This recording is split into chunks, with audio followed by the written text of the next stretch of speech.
There you go. Yes, You're not gonna lean your head back, are you? There, that's a good girl. That's the way. Yeah. Yeah, you're a good girl. Yeah, you're a good girl. You see my glasses, can't you? You wonder what on earth are those things? Well, what Christian wrote down a few questions that we were to try and help us get started, but I'm sure we can't ever think of everything. So, did you grow up in this house, Boyd? Yes, after 5. This was my grandfather's home. Oh, how old is this house? This house was built in 1900, Wow. so it's over 100 years old. Wow. This, we lived in Magna for a little while, and we lived down here on 8th South where my sister lives for I don't know how long, 2 or 3 years. And then my grandfather moved out and my dad moved up here, so I grew up here. How many brothers and sisters did you have? I have 3 sisters, no brothers. Only boy. 2 sisters. Sister? Let's see. Who are? 1, 2, Where the other 2. was. 2 sisters. You're the... There's 3 of us. Okay. Does that help? Yeah. Were you Okay. the oldest? Yes. And where were you born? In Smithfield, at my Grandpa Reed's place. And your grandpa's? At his place. See, when my dad and mother were first married, they moved up to Ermel, Idaho, in a place called Arkansas, back up on the hill. And they lived in a tent that summer. And my mother did not like it. She was kind of a city girl. She did not like the dust, the dirt, the sagebrush, and the bugs, and that sort of thing. And so Dad went to work down to Magna, the mills. And then he moved back up here because Grandpa couldn't find anybody to help him. Dad's brothers didn't want to run the farm, so Dad came up here and we lived down there until Grandpa moved to town. And we moved in this house. Been here ever since. Except for what? 20 years? 25 years? So was it your grandfather who settled here? Yes. The barn out there was built before the house. And I think the old granary was built before the barn. And, Where did they live when we were building? there was a log cabin out there, just west of the granary. Don't you remember the old cellar out there? Yeah. Well, that's where the log cabin was. There was a well there. And they moved the log cabin up when I was a boy, up above, up where the hay shed is, and used it for sheep. And so your grandpa built this house? Yep. Yeah. Yes. Yes. Yes. So, what's the next question? What about Grandma? Why don't you tell us? Okay, yeah. Or I don't know, should we go back and forth or just do one? Oh, why don't we go ahead and go over to Personal time. Grandma for a minute? Where were you? Well done, where'd you Grandpa. grow That up? was- I was born in Hiram, Utah, in my grandma and grandpa Peterson's home. My dad was in Salt Lake and my mother came up, so I could be born. And there was a doctor's convention that day, and they couldn't find a doctor. Oh, Her doctor was not around, and finally they found one. And I was born at 10:30 at night. They gave my mother so much pit. I just shot right over the end of the bed, and my grandpa caught me. oh my jeez. Really did a number on my mother. So Because to mercy, How many siblings did you have? I had one brother and 2 sisters, and I'm the Maybe there oldest. was 3. And they're all dead now but me, and I'm half dead. Oh, Did you hear Grandpa? so, Then we. And you grew up in And I lived in Salt Lake till I was 7. which area of Salt Lake? Do you know where the 19th Ward Chapel is there? As you come over the viaduct on North Temple, and you get down to the bottom, and the first road you make a right, and there's a church house right there. Across the street, where now it's a bowling alley, is where I lived when my brother was born. I was 5 years old when he was born, and that was in Mrs. Bear's house.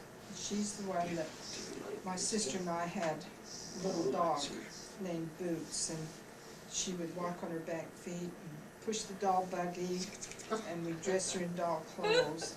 We'd put her in the doll buggy on her back, and she'd lay there with her paws on like this, and she would pound on our piano, our toy piano, and howl. word. And we just loved that dog, and our landlady poisoned her because she said we paid too much attention to the dog. Oh. That was a sad day. Oh my God. And I remember the night my brother was born, because it was on the 18th of May, and I could hear all this commotion going on out there, and here I come to see what was going on. And my dad said to me, "You long-nosed critter, go back to bed." And he took me back to bed. And then I heard the baby cry, and I had a little brother in the morning. Wow. So then we moved from there over to Mrs. Ganser's duplex, and that was across from the church. And there was a drugstore on the corner as you come down from North Temple. It was Bridges Drug, and there was a grocery store there. And I got my first engagement ring when I was down there. Before you were First 7? one. Yeah, when I was 6 years old, Billy Little. He cried when we moved up to the country, but I can remember always watching to the east, to the hills, to the northeast, because I wanted to live up here more than live down there. So when you were 7, you moved up here, you said? But I can remember the circus trains coming, and the circus would have parade down past our house down to the fairgrounds, and the elephants and the tigers and all the things in their cages, and the calliope sounding, and us kids hopping up and down on the sidewalk.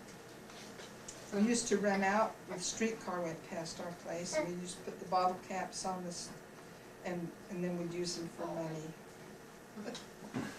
We had a stray cat that came when I was a little girl like that, and we got it all cleaned up and it was the biggest thing you've ever seen, that cat. It was striped like Tom, our cat we have now. And we took it down to the fair in our wagon. I can remember pulling the wagon down to the fairgrounds, and it took a blue ribbon. We thought we were pretty smart. That's just a stray. With a blue ribbon. There was a stray. So, but I remember those days of living in Salt Lake when I was a little girl, because we had so much fun. We lived next door to Mrs. Lower that had a whole trunk with the top tray was full of rings. And she'd try them on, and she wore big floppy hats. And the poor thing, she wasn't quite all there. She'd had nervous breakdown. But it was interesting because she would show us her rings and we would talk to her. So, and my dad used to come and pick me up. He worked for Morrison Merrill. He was driving truck for him. And he took me out to Copperton right after that big explosion was out there, and people were around picking up pieces and putting them in baskets. And I can remember I sat on his lap, and he'd said I was driving the truck.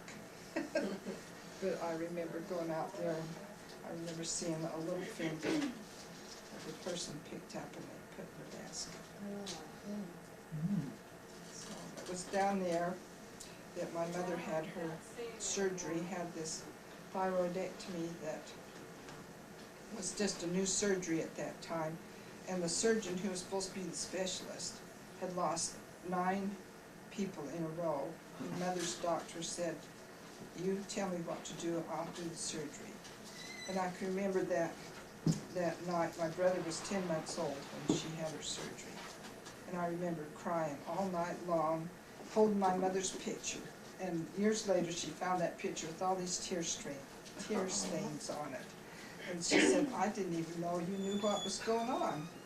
But they kept saying that maybe she wouldn't live. And just before she went to have her surgery, my mother and dad was sealed. And we were sealed to them. I can remember the lady holding my brother, and Marion was holding her skirt, and I was holding Marion's hand. And I could remember my parents kneeling at the altar, and I was standing there looking at them before we went in.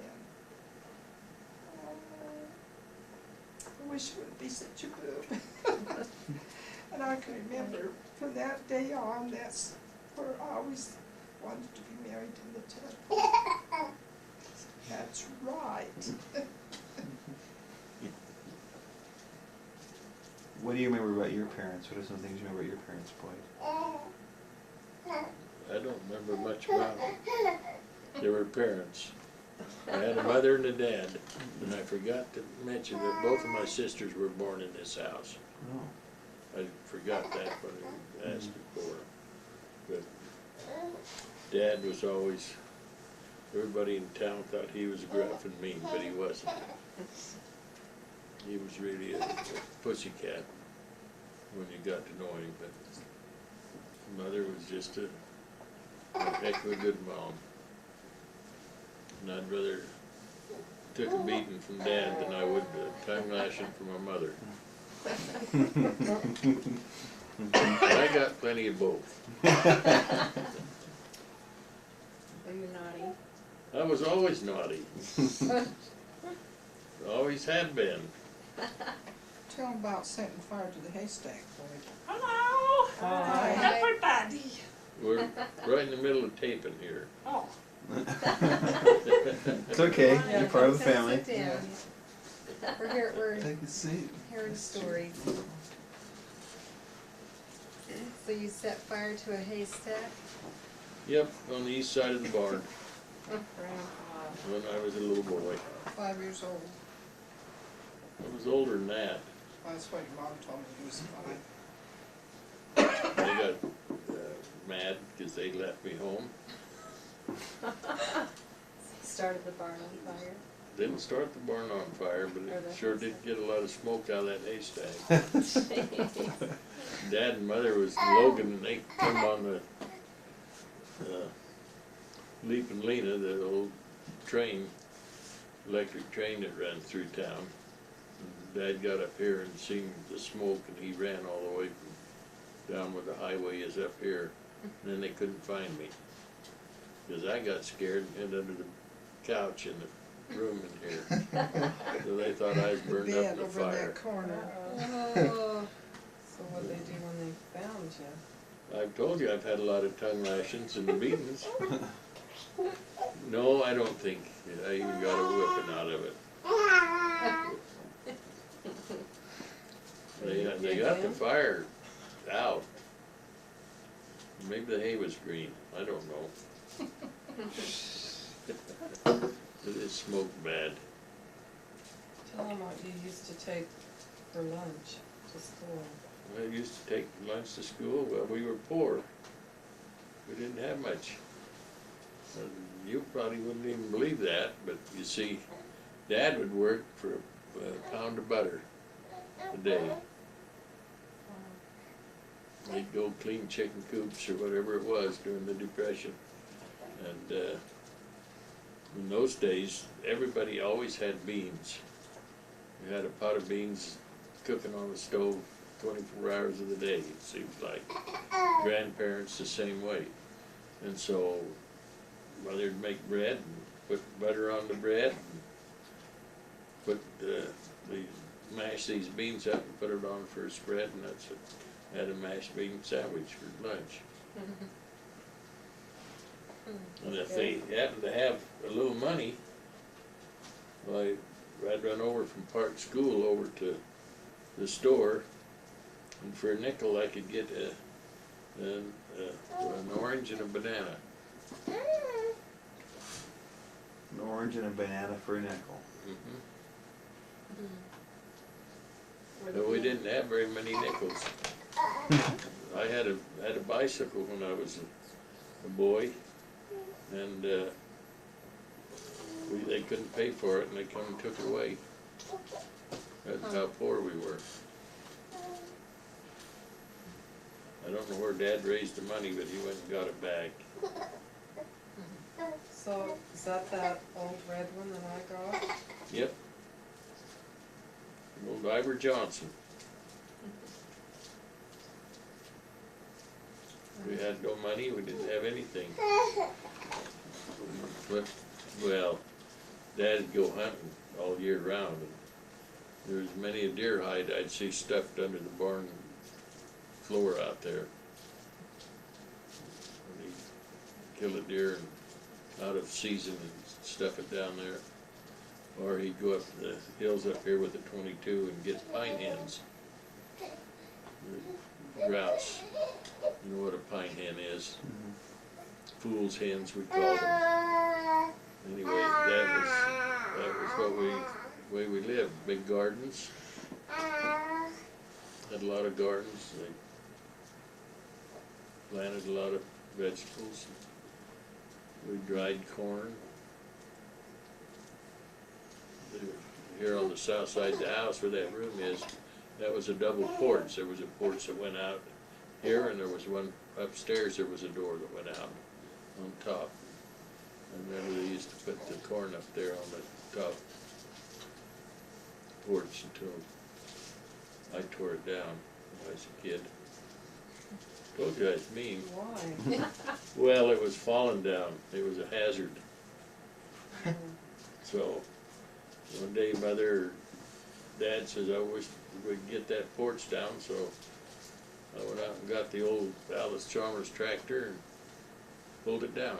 Boy, tell me about herding cows. What's that? Tell me about, I was just wondering, then when did they get rid of the door up there? People try to walk out the door still? No, we just kept that locked and it was boarded up, but don't you remember when we moved back and we had bees up there? Bees. They were still there when we put the siding up. Poor things must be dead now. tell them about herding cows, Boyd. I don't remember about herding cows. And laying on your back, reading all those good magazines you read, thinking Oh. about flying. All the good magazines I read. Yeah. Dad used to go to town and he'd wait until the end of the month when the new magazines would come in. He'd get these pulp magazines, they'd have a stack of them about yay high because the cover had been torn off or something like that, and he'd get 3 or 4 or 5 of them for a dime.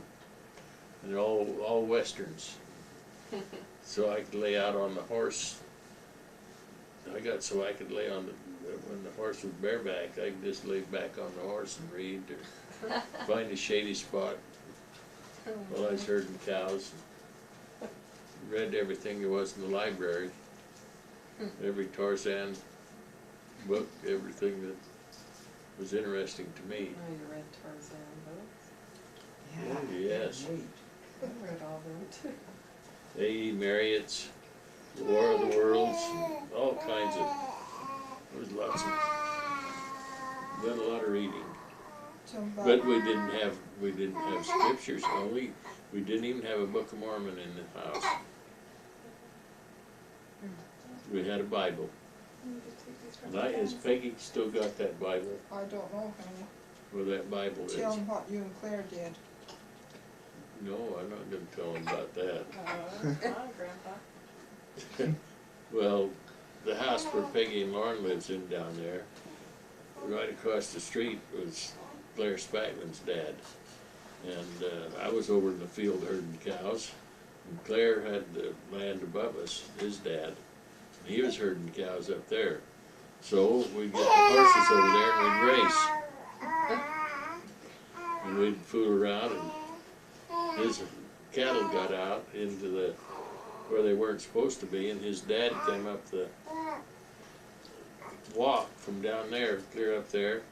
And the time he got there, he was so mad. The only willow he could find was a thorn tree, hawthorn. He cut one off, and Claire seen him coming, and he jumped on the horse and just got his belly over it when he got it. Oh. But eventually, we got to jumping ditches with those horses, and the one I had died. I don't know what happened to it. It died while we were jumping ditches. Oh, really? Wow. Yeah. We went across one ditch, and it didn't, kind of stumbled around. I took it down in our place, and where the willows and where it was, and it was cool, and come home to get Dad, and walked home. By the time we got back, the horse was dead. Must have busted a blood vessel or something in it, I don't know. But that was all we did, was in the summertime was herd cows or haul hay, or that's what the way life was. And I'll tell you something else that we had to do all the time. The minute school was out, Dad would give me a hoe or a shovel and send me up this creek out here, cutting down all the burdocks and the Mormon lice. Mormon lice. You've never heard of Mormon lice? No. You don't know what that is? No. It's a bird, you know, all those little tiny ones? Oh, yeah. There's lots and lots on a plant, and we called them Mormon lice. We had to cut those up, cut them out. You didn't kill them all. No, They're still there. But that was our life. You did that. Milk cows? Yeah. Until after we moved, Dad sold his milk cows and got some Herefords. Well, tell me about whose job it was to harness and unharness the horses. No, that's too much work. The horses was always over here in the pasture over south. So Dad would holler at me in the mornings. We'd get up, he'd go to milking the cows, taking care of the chores out there, and send me to get the horses. I'd bring the horses home. We'd water them, and put them in the barn, and feed them some grain, and get them harnessed. Come to breakfast, and then we'd go out and go to work. You hook them up, whatever we were happening to be doing. Noontime comes, you come in and you unhook them, and take them in, feed them, and water them. I got so I hated horses. 5 o'clock came, Dad quit work. He ate at 12 o'clock, noon, right on the money. And he wanted his dinner. And he wanted to, he quit at 5 o'clock, he'd go milk, and then he'd come in and he wanted to eat. And that was the way we lived our lives. It was on a schedule. I don't know how they got as much done as they did with horses. I really don't. Never been able to understand it. Tell them about cutting your dad's finger off. Carla? Yeah, this is good. You're- We don't know the stories to ask, so she can help us. Well, I'll tell you, it doesn't pay to work on Sunday. I was riding the derrick horse. You see, pulled the hay up into that barn out there. You had a big Jackson Park, they called it, about that wide, and 4 tines on it. The tines were about that long, big curvers. And, well, it's still out there, the cable and stuff that goes through the top of the barn, and down on the north side. It's all been boarded up now. But Dad would unload those hay racks, you'd bring him in and he'd put that Jackson fork down in there and then he'd holler, "Go ahead." So the guy riding the derrick horse would pull it up until you pulled it up into the barn and across, and then it would, somebody would say up there, holler, "Dump it." They'd pull a Tripp and dump the hay. Then you'd hurry the horse back down and he'd pull the Jackson fork back out and put in another load. Well, this one Sunday, well, the neighbors clear down the street was hauling hay on Sunday too. And I heard somebody say, "Go ahead." So I started up and I got my dad's fingers in the pulley and cut them off. Cut when? He didn't do much the rest of the summer. He let out a yell. And the guys that was up in the barn jumped right out of down through the hole to go see what was wrong. So how much The of rest it got cut off? Well, I don't know, about that much Just the on end one of it? finger. And then a piece of another one, and they were all lacerated up.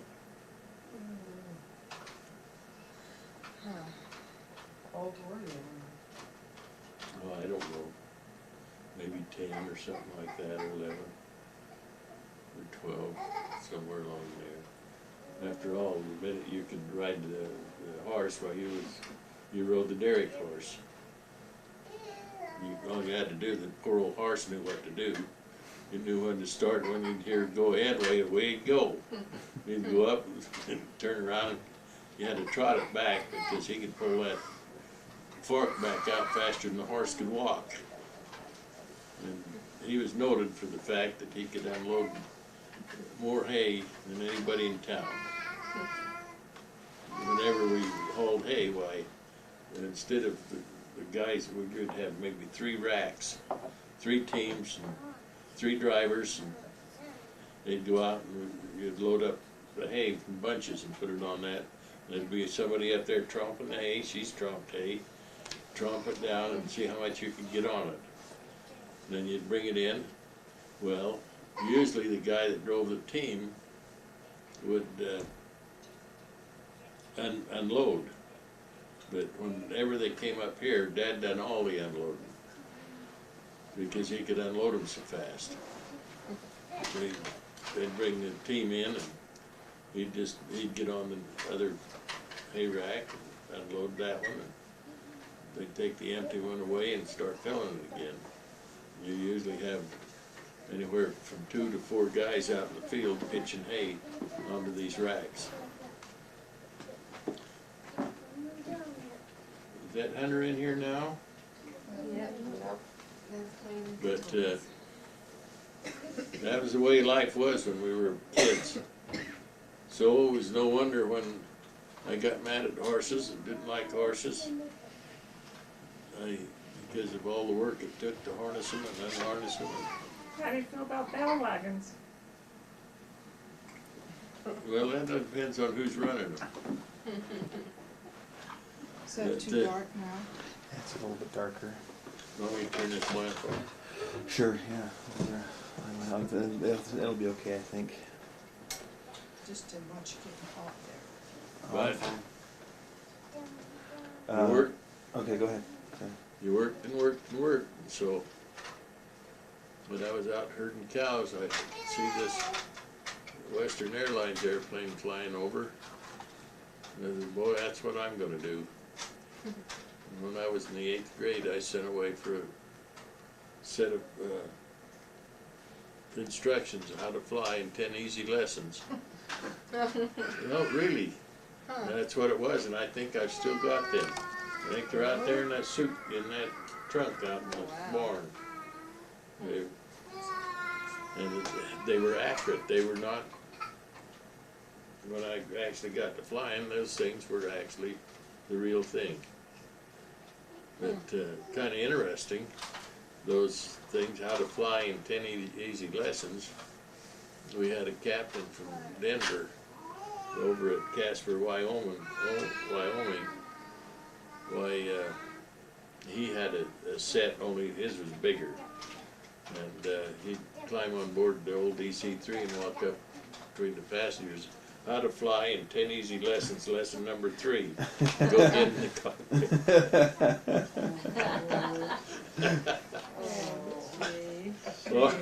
Or he'd stick his head out the window of the old DC-3 and holler, "Which way is it to Denver?" Oh my, the people were boarding. Yeah, I have a whole list of Western Airlines questions I want to ask you. That but while we're on the topic of your parents, what you mentioned that you didn't have a Book of Mormon in the house. Where did you guys go to church out here in town, and what did you learn morally and spiritually from your parents? And we'll get. I can't say that I learned much. They taught you how to pray. No, the only prayer that anybody ever taught me is, "Now I lay me down to sleep, I pray the Lord my soul to keep. If I should die before I wake, I pray the Lord my soul to keep." That was the only prayer that I ever heard my folks try to teach. We never said a blessing on the food or anything like that. But they didn't go to church, but they tried to get me to go. They were married in the temple. And I went to primary. They held primary or after, during the week then, after school, we'd stop off down at the old, on 4th South, is where there was an old church. And it was knocked down in the earthquake. When was that earthquake? 1963? 62. Yeah, along in there. So that's where we went to church. But Mother always listened to conference. She had a radio, and I know she always listened to conference. And she taught primary. And went Relief Society teaching. But Dad never did get reactivated until, We got married. yeah. And somebody called him to be in the elders' quorum presidency, and then he was called to be in the bishopric. And that's where he was when he died, in the bishopric. Well, you wouldn't know, but Ariel Benson, he was a counselor to Ariel Benson. He just died. Did you have home teachers? Yeah. They weren't called home teachers, they were called ward teachers or block teachers. They'd come around. But see, I wasn't baptized until, I don't know whether I was 12 or 13. 12. So, I guess I'm a convert to the church. Of course, isn't everybody? Everybody's a convert. They taught you moral lessons, though, to be honest and good to other people. Well, that's true. I think Dad is probably one of the most honest men I ever knew. He never would cheat anybody or do anything like that. So you can say that's a lesson. I guess they taught you the virtue of good hard work. That's right. And to be obedient. Yeah. And not to work on Sunday. Yeah, don't work on Sunday. We never worked on Sunday again. What about you, Carla? What do you remember from your parents? Well, my dad and my mother we had family home evening when I was growing up, even though we didn't call it family home evening, but my mother would read us stories and my dad would sing and my sister and my 2 sisters and my dad could sing very well, and my brother and I, we didn't hardly sing at all because my dad used to tell me, "Can you sing Far, Far Away on Judea's Plains?" But I like to sing, even though it's hard for me to stay on the right tune. But growing up, we had prayer, we said our prayers, and I remember my mother helping us to say our prayers, and And we always went to church.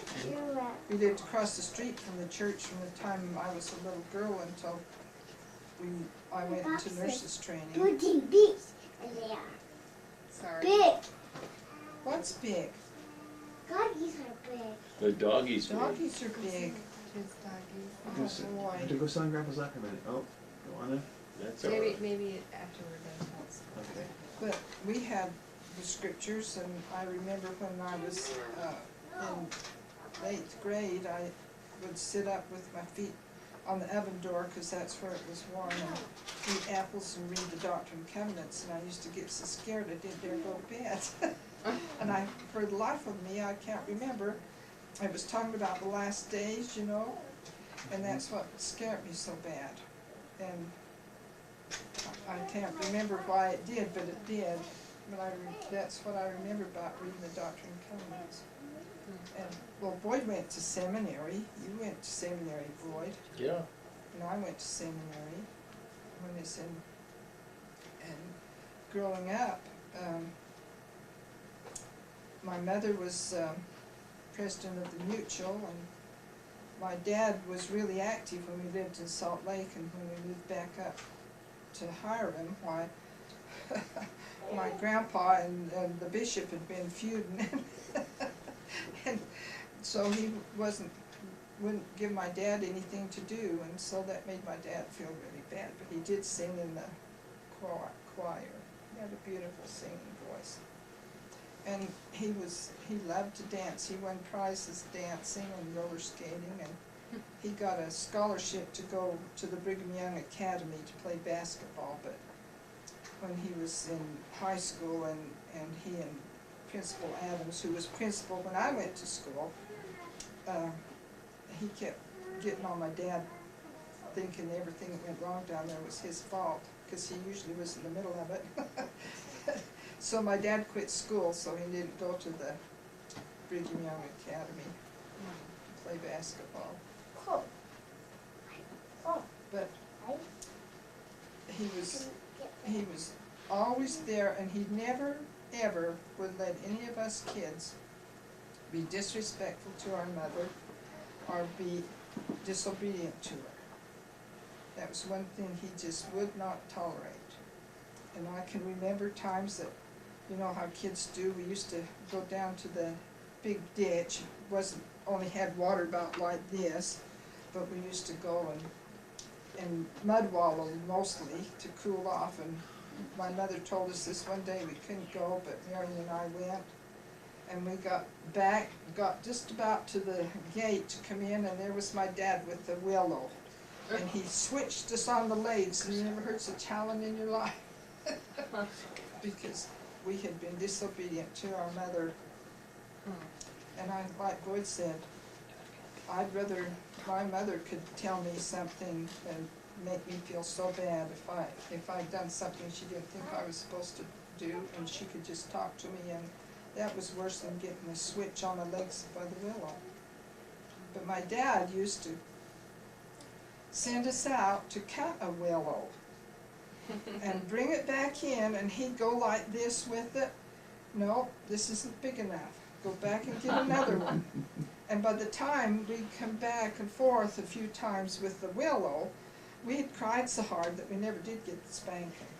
It was just the idea of having to cut that willow and him switching it like this and hear that sound, you know, that a willow makes.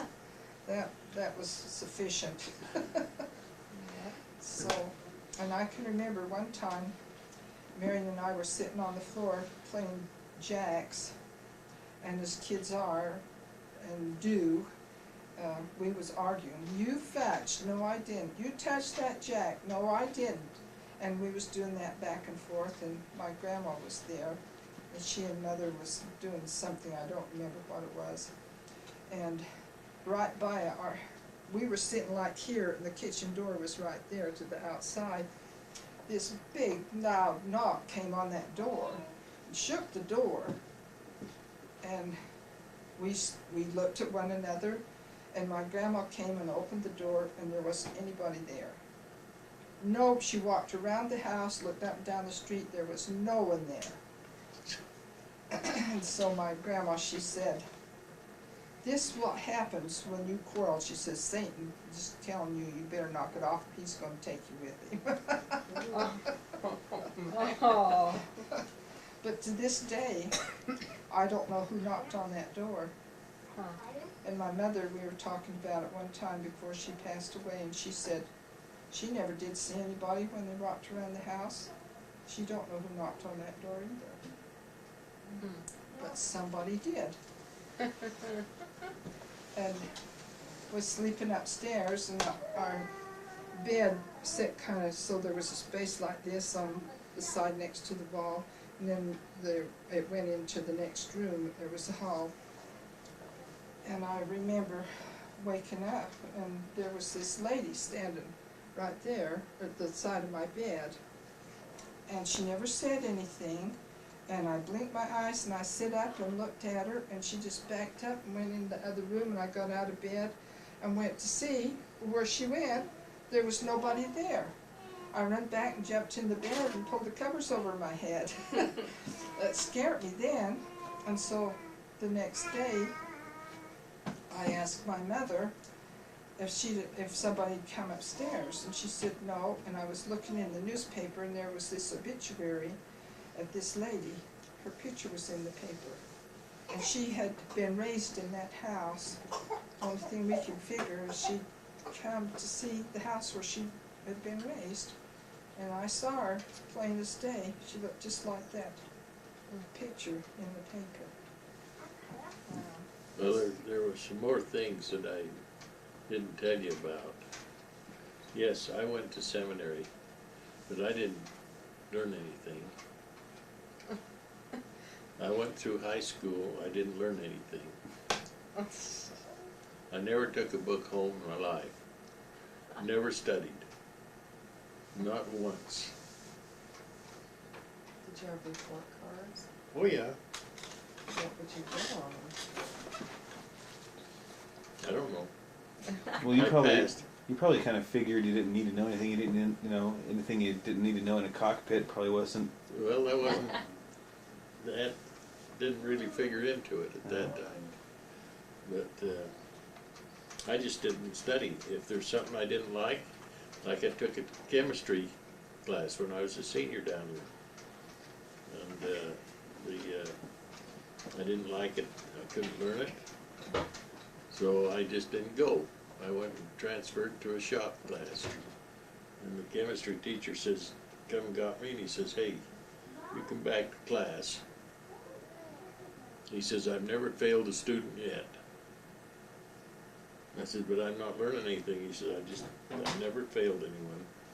You just come back to class. So I did. I think I got a C or something out of it, but mostly in those days we weren't graded on like they are now. E was for excellent. What was those grades? I can't remember. A, B, C, D. No, we didn't get A's. Nobody got A's. E's was the highest grade. I can remember getting E's too for some. But anyhow, that was. Well, why don't you? That's a good transition to you talking about high school. Why don't you tell us a little about what you did in high school, sports and buddies and hijinks and things that how you palled around with what you did in high school. What I did in high school, I did nothing. What you did outside of high school when you were a teenager. How's that? Boy, you was on the football team I didn't do anything there either. called Tripp, Stumble, and Fall. Yeah, I was their triple threat man. Trip, stumble, and fall. I left school once, and that's only once. And that was the most miserable day I ever spent in my life. So it's better to go to school and not do a thing than to go home and do nothing too. Why was it so We miserable? thumbed to Preston and just had to bum around in time, till it was time to leave school and come back home. You just, of course, we didn't have any money or nothing, so I want milk. it was a miserable day.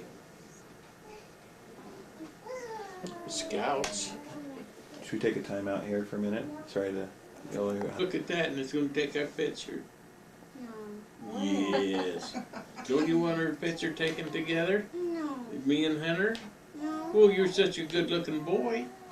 But I can't. Do you want to sing a song with Grandpa? What song do you want to sing? Fun. Should we sing The Bear Goes Over the Mountain? Yes, you Yeah. want to sing. Yeah.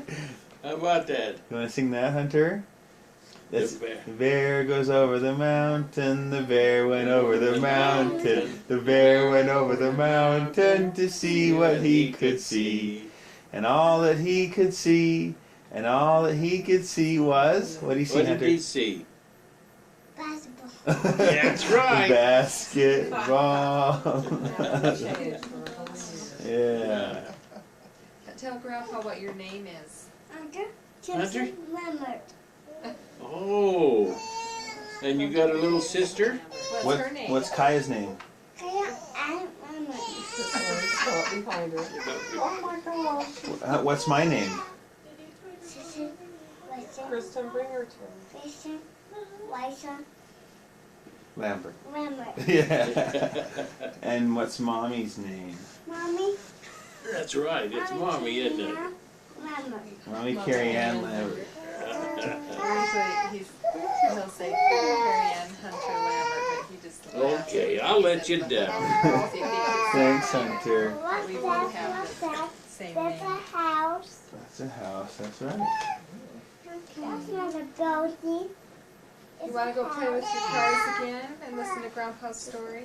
What kind of questions do you have about the airlines? Oh well, we gotta get to high school first, and we only got 45 I want to minutes. forget high school. Well, you were telling us We about, better hear it. yeah, you were just getting started. You said before we Oh, no.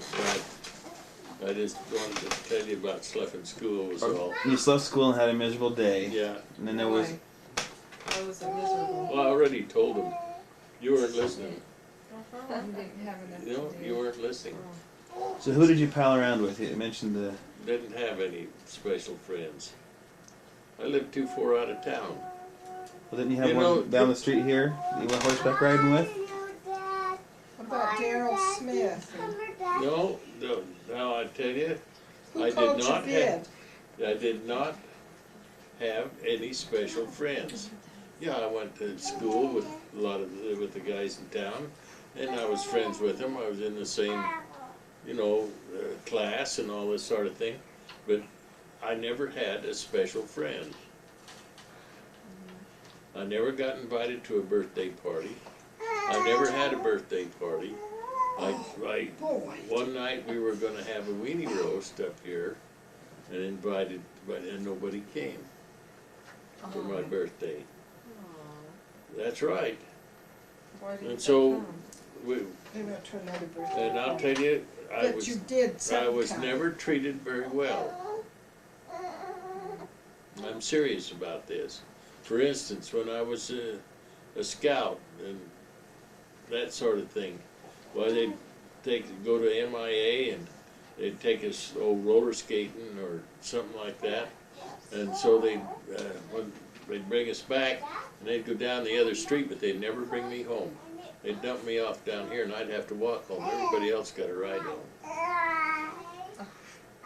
I'm serious about It was them. too far out. It was too far out of the way. Yeah, Why did they call you Bid? I don't know. That's all I ever heard from the guys around here when we were first married was Bid. There- Don't know. But that's, Boy, you did have a birthday party. Your mother told me so, and people came. let's You sound like your son. don't get in an argument about that one because I didn't. Anyhow, that's the way life was. What about you? And how was Hiram High School? I had fun. I studied hard. South.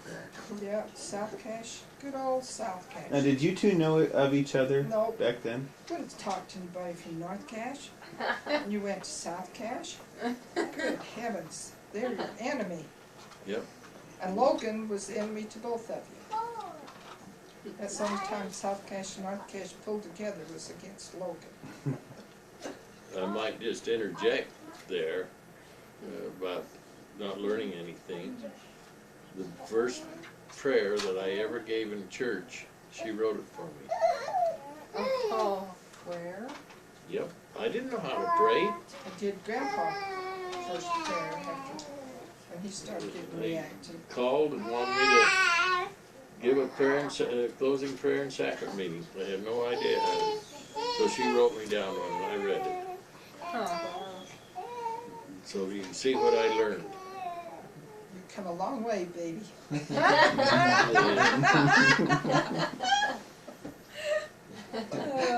I just thought I'd It's like- throw that out. That's what a Like good they woman say does behind for every you. great man is an astonished mother-in-law.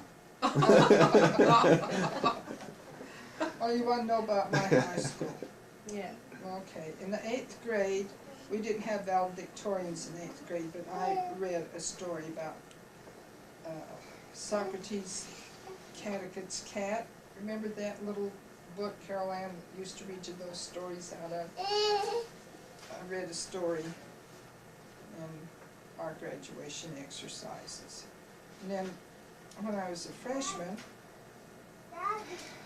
why, I wasn't very tall. I didn't grow until I was a junior, and then I went up 3 inches between my sophomore and junior year, my junior and senior year it was.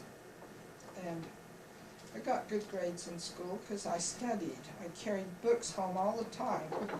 Got a briefcase, and we used to put the books in the briefcase, and there was this hill coming from South Cache from the road down, and we used to slide on our bookcase, our book, what do you call it, book bag, briefcase down the hill, and I wore out a couple of them. That was not very far to slide, but it was fun. I belonged to the Amico Fidelis, which was girls in the senior year that had good grades. I was in a pageant seminary. Jack Carl Wood was our seminary principal, and he wrote a pageant. And so I was an angel in that pageant. I can remember everybody wrote my yearbook called me Angel. And it was fun. I just worked hard, and I had good friends, and we palled around together and played ball in the summertime. And worked hard, picked beans and tomatoes and weeded gardens and tromped hay. Took the cows to the pasture and back. I learned to milk one cow, and they sold her, and so I wouldn't milk anymore. And helped my mother cook for the thrashers. And I worked from the time I was 10 years old. I babysat for people that worked in the bean factory and earned 5 cents an hour. And I cleaned her house and washed her dishes and fed her kids and ironed her clothes for 5 cents an hour. Then, to get money to go to nurses training, I house cleaned for $1 a day. Used to scrub the floors on my hands and knees and clean the wallpaper with that good old pink putty stuff that she did. And I babysat from 7 o'clock at night till sometimes 4 in the morning for 25 cents an hour. Or for 25 cents some of the times. Just, that's all they'd have.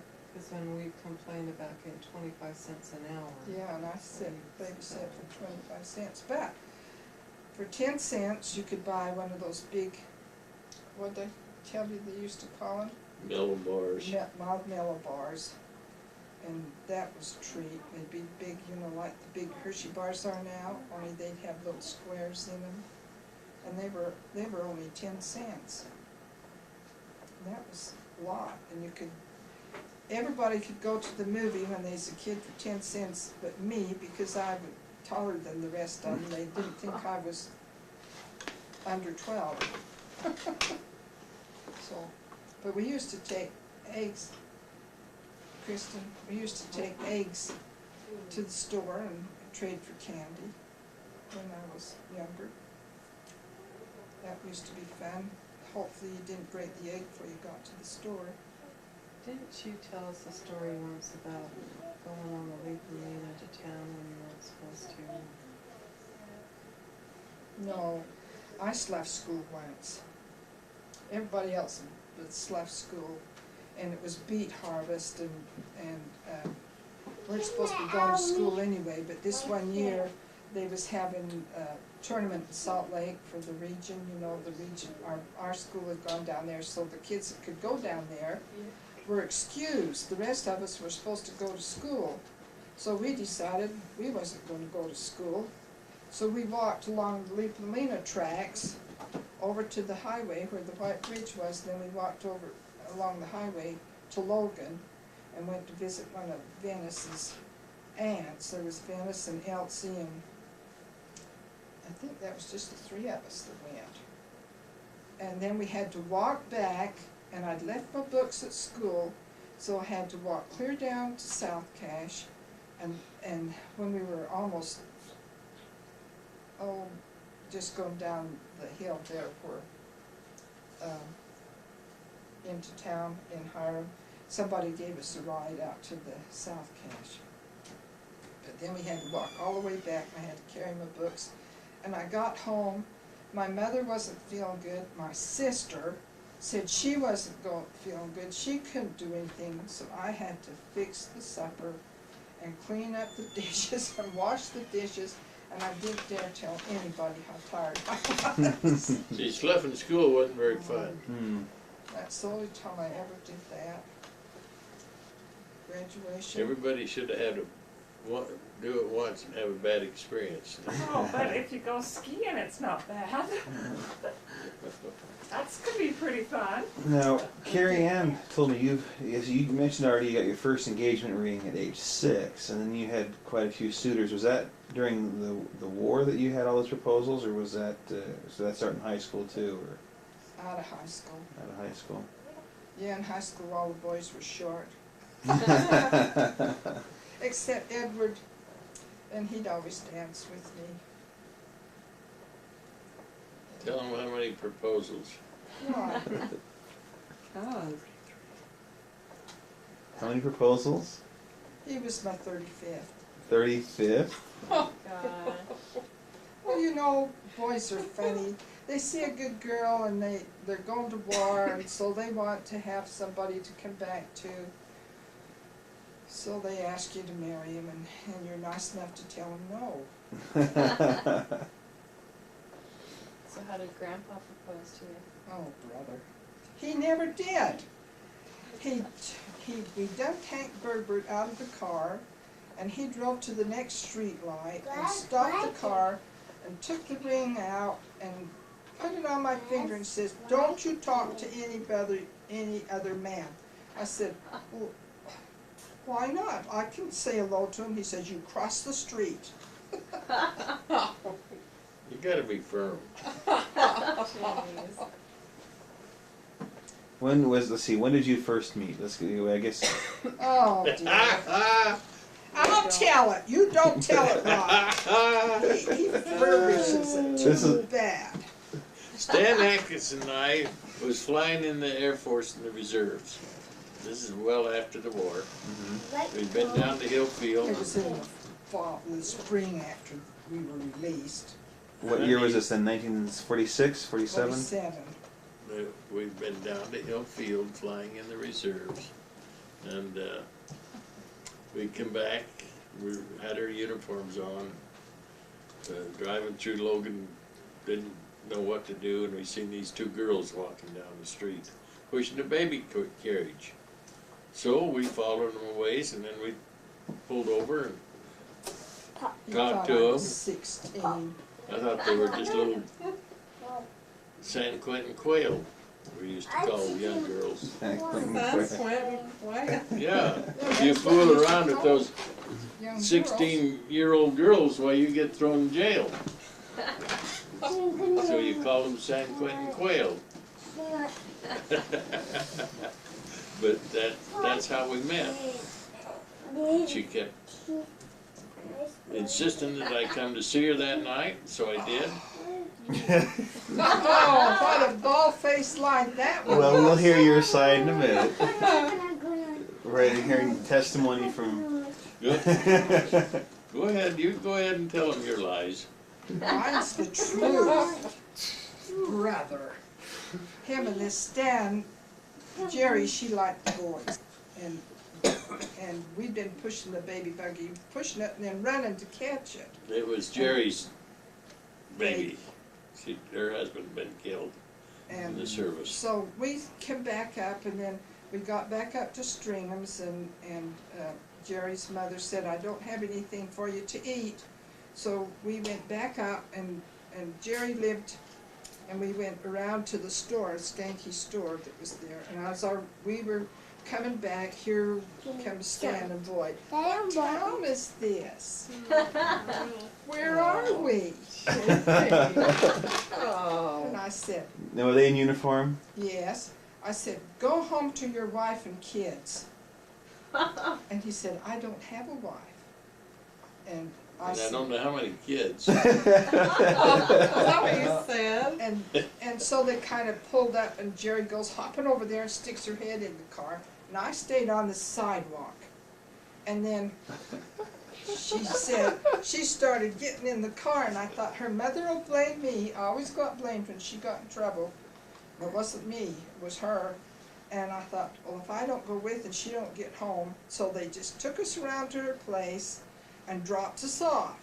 I had a date that night with Bob Reed, and I went upstairs to get dressed, and pretty soon Jerry hollers up the stairs, your date's here, Carla. And I come down the stairs, not Bob Reed, but Boyd, Tripp, and Stan are in there.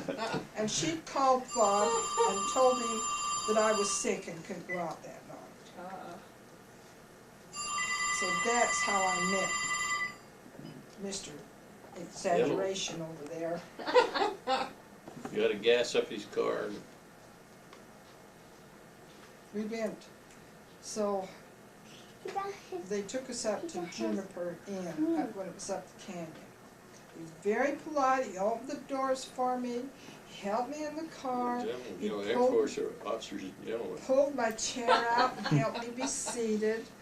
And then, after we'd eaten, we drove down in front of C.C. Anderson's and was looking in there, and he said to me, I'd never marry a girl that had hands bigger than me.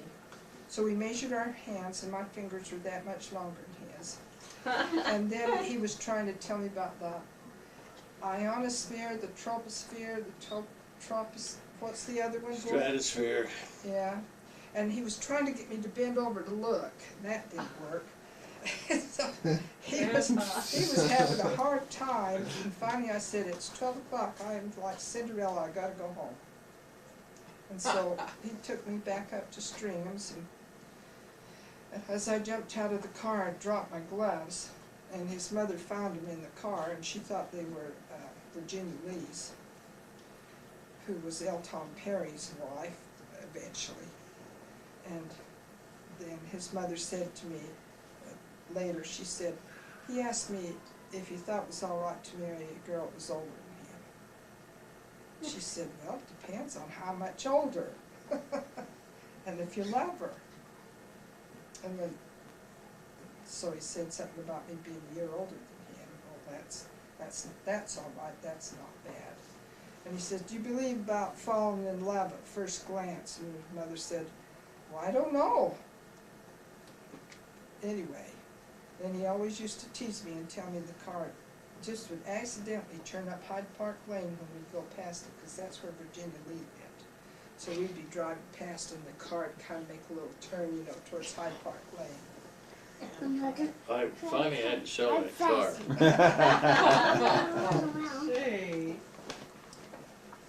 And he did.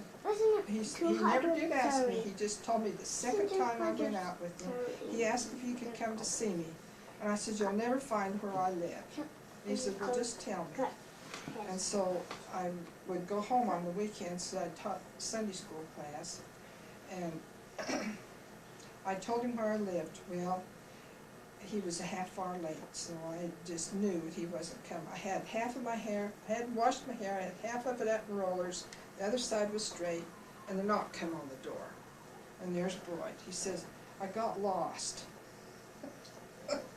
So my mother sit and talked to him while I took down that side of my hair and toweled it, and we went to the movie. And that night he said, "You're gonna marry me," and I just laughed and laughed. I said, "I am not." He said, "Yes, you are. You're gonna marry me." I said, "I don't even know you." So that's the only time. Was that the night I had tomato soup? Yes. So you know, he can't stand tomato soup, but he ate soup. No, it was the next time you come to Ooh, pick me up. terrible boy. stuff. It was the third week you ate tomato soup. What was the date? Do you remember the date of the day you drove by? And sorry, what day that was? She probably does, but I don't. 13th of March. 15th of March. And how long did you? How long was it? And you told her you were gonna, that she was gonna marry you. Was that Next week. the next week? Wow. So then how long did you date before you did get married?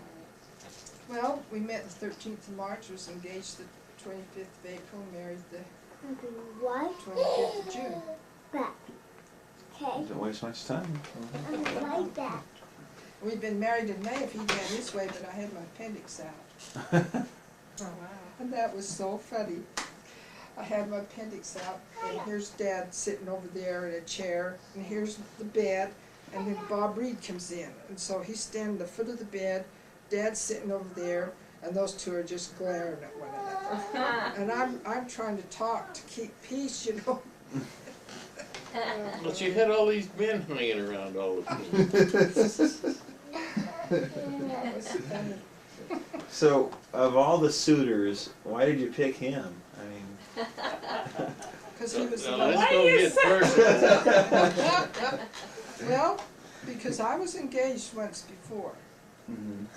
and Out of 33 For a proposals, year. you accepted 2, basically. 35. well, Lloyd was my second. And we'd been engaged for a year, and so the war was on, and he came back off of leave, and he was bound determined we were going to get married, and I was still nurse's training. And we promised my parents we wouldn't get married till I graduated. And so he said, well, I was close enough to graduate that I could, you know, had my hours and that in, and so we'd get married, and then he'd go back, and then when I graduated, I could. So we had our temple recommends. We had was going the next day to get our marriage license. We had all our blood work done, and an appointment at the Salt Lake Temple to be married. And I had a wedding dress, and we were going to go down there. And I come home off of my shift and knelt to the side of my bed to say my prayer. And I heard this voice as plain as you can hear mine say, "He is not the one for you. Do not marry. He's not the one for you." And I turned and looked over my shoulder, and there was nobody in the room but me, and it was a man's voice. And what do? You don't marry somebody when the voice tells you you don't marry that person. Because that's, in my patriarchal blessing, it told me not to become infatuated and err in judgment, lest regret be mine.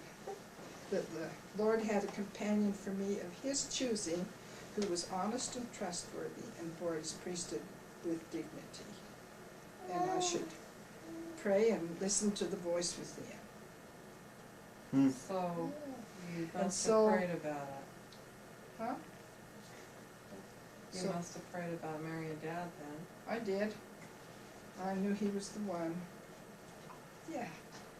Who was the first one you were engaged Well, that was what she was just telling you. to? No, I thought she said, Billy Little, when I was 6. oh, okay. And then she moved away. And that romance met was somebody squashed. Well, now, But so you had, you know, the spiritual, you know, approval to go ahead and marry. But why did you like him? What was the What attracted you to him? Well, I wasn't, to be honest with you, he wasn't a bit like the person thought I was gonna marry. I always wanted somebody that was 6'4" or 3, had brown eyes, and loved to dance. And so what did I marry? A blue-eyed, brown-haired guy that doesn't like to dance. But he was the one I was supposed to marry. And I have not regretted 1 minute of it. Why did 54 you Not long think enough. Mom was the one for you? There you go. That's like, You yeah. were What dating made you? somebody else. I can't answer that. You just knew. Yeah.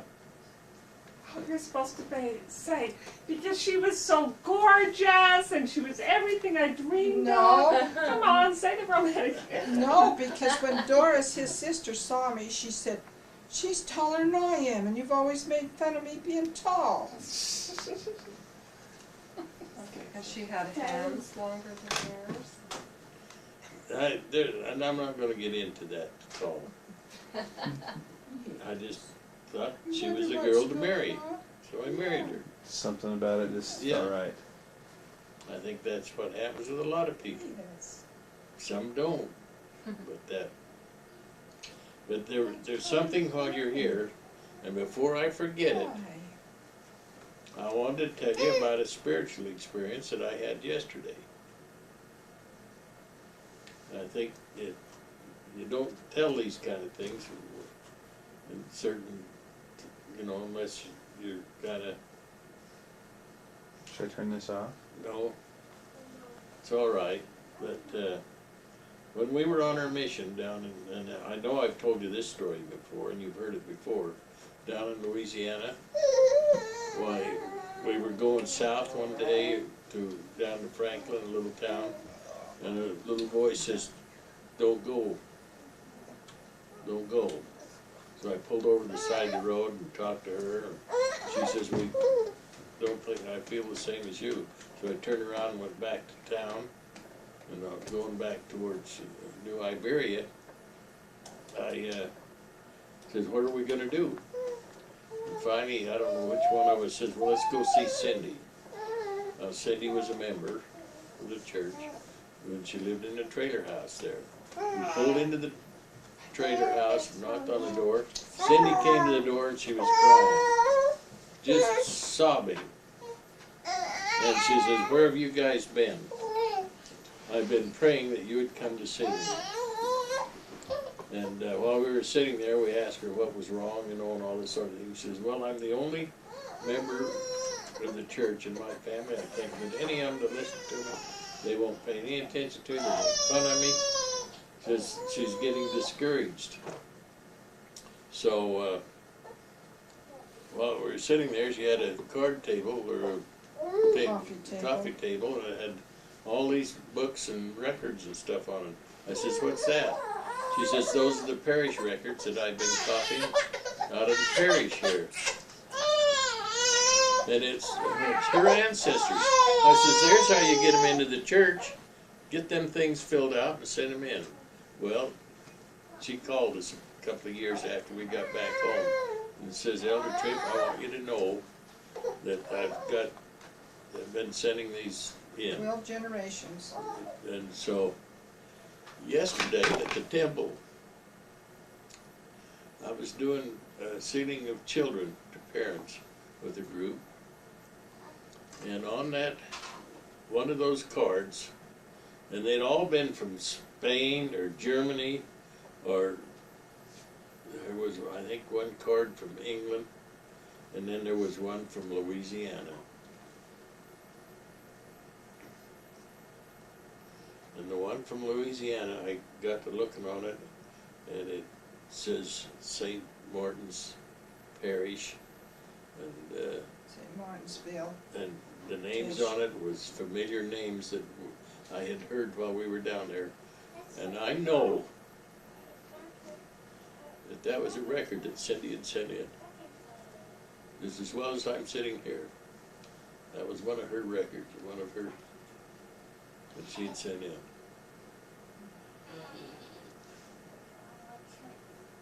I saw that, I looked at it, I had to quit for a few minutes, I couldn't. couldn't go on. But ever so often you run into something like this. Every one of them was from down in that area, that parish, and those names. Why was that one card? I've never seen any from Louisiana before in there. I don't know.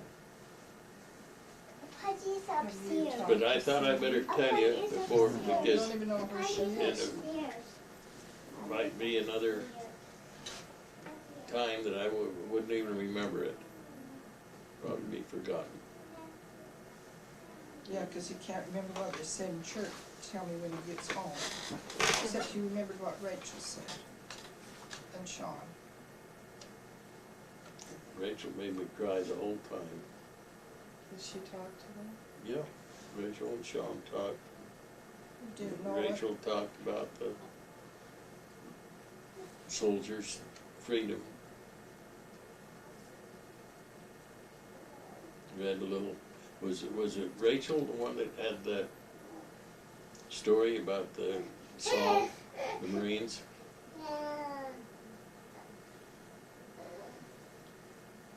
These Marines had been out, they were, and had been relieved, and they were going down to Okinawa, I think it was. They were heading back, and was there 2,000 of them? And they'd stopped in this rice paddy and covered themselves over with their tarps because it was raining so heavy. And this boy, when he woke up in the morning, sun was shining, and he heard somebody singing. And he got looking around, and you could see one soldier. I can't remember the name of the song. Come, come, you saints. So he went over there and started singing with him. And before long, here come another one, and then another one. I think they ended up with 20, all singing, come, come, ye saints. They had a little testimony meeting. The guy that wrote it says he never saw any of them again. It was the most inspirational testimony meeting he'd ever attended, ever been to.